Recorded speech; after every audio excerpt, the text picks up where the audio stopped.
আসসালামু আলাইকুম এভরিওয়ান, সবাই কেমন আছেন? আশা করছি যে যেখান থেকে ভিডিওটি দেখছেন সবাই ভালো আছেন।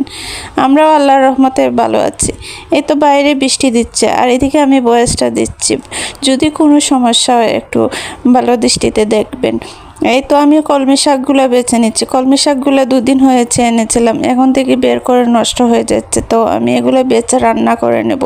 আর মানুষ বলে না, ডেকি যে জায়গায় সেই জায়গায় ধান ভাঙে। আমি যেখানেই যাই না কেন আমার রান্নাগুলো করে যেতেই হয়, আর এই সময়টুকু আমি বের করে নিতেও অনেক কষ্ট করে। আমি একটু বাইরে গিয়েছিলাম আর সেখান থেকে আসতে আমার অনেকটা লেট হয়ে গেছে, তো আসে আমি তাড়াহুড়া করে রান্নাগুলো করে নিয়েছি। এই জন্য আর আপনাদের সাথে ক্লিপগুলো নেওয়া হয়নি আর আপনাদের সাথে শেয়ার করা হয়নি। এখন আমি হাঁড়ি পাতিল সবগুলো ধুয়ে নেব, যেহেতু অনেকটা বেলা হয়ে গেছে, তো খাবারটাও খেয়ে নিতে হবে। দেখেন আমার রান্না শেষে অনেকগুলো বাসন বের হয়েছে। আর এই রান্না করতে আসলে কেন যেন এত বাসন বের হয় জানি না। এটা কি শুধু আমার বেলা হয় না সবার বেলা হয় বলেন তো? এরপর আমি বাসনগুলো ধুয়ে নিচ্ছি। আর ঘরটা যদি রান্না শেষে ক্লিন না করা হয়, একদম অগোছালো থাকে, মনে হয় একদম সারাদিন কোনো কাজ করা হয় নাই। তো আমি বাসনগুলো ধুয়ে আমি এই যে চুলাটাও মুছে নেব, এই কিচেনটাও মুছে নেব। আমার এগুলা না করা পর্যন্ত মনে হয় আমার একটু শান্তি মিলে না। যেখানেই যাই না কেন প্রতিদিনই কিচেনটা আমি আগে গুছিয়ে নিই, যে কাজেই যাই না কেন আগে কিচেনটা গুছালে মনে হয় আমার সব কাজটা শেষ হয়ে যায়। আর কিচেন এলোমেলো থাকলে আপনি সারাদিন কাজ করেও মনে হবে কোনো কিছু করা হয় নাই। এরপর খাওয়া দাওয়া করে অবশ্য আমাকে একটু বের হতে হবে। আমি বাসনগুলো ধুয়ে কিচেনটা পরিষ্কার করে আমি একটু গোসল করে নেব, কারণ গোসল না করলে এত গরম লাগতেছে, বৃষ্টি দিতেছে, তারপরেও জানি না কেন যেন অদ্ভুত গরম লাগতেছে। দেখেন আমি চুলাটাও পরিষ্কার করে নিচ্ছি।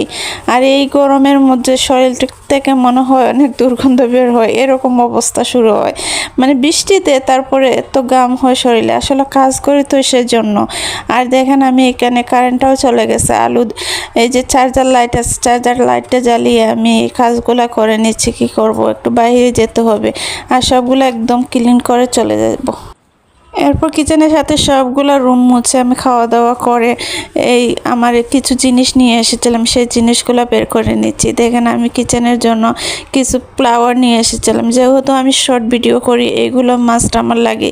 এতগুলো জিনিস আছে করে তারপরে নিয়ে এসেছি কিচেনে, এইগুলো লাগিয়ে দেখবো কীরকম লাগে। আর দেখেন আমি একটু সবজি এবং পেঁয়াজের জন্য একটা ঝুড়ি নিয়ে এসেছি, আর এটা আমার মেয়ের জন্য নিয়ে এসেছি, ও নুডলস খাবে এটাতে। ওই দিনকে আমি 6টা বাটি এনেছিলাম, সবাই অবশ্য দেখেছেন।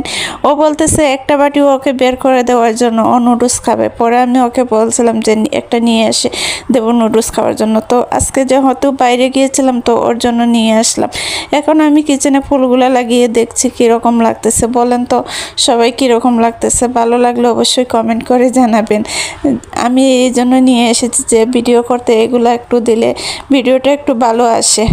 আর কিচেনটা একদম ছোটো, তারপর লাগিয়ে নিচ্ছি। আর সবাইকে বলবো ভিডিওটি ভালো লাগলে অবশ্যই আমার চ্যানেলটির সাথে থাকবেন সাবস্ক্রাইব করে। ভিডিওটি দেখার জন্য সবাইকে ধন্যবাদ। আল্লাহ হাফিজ।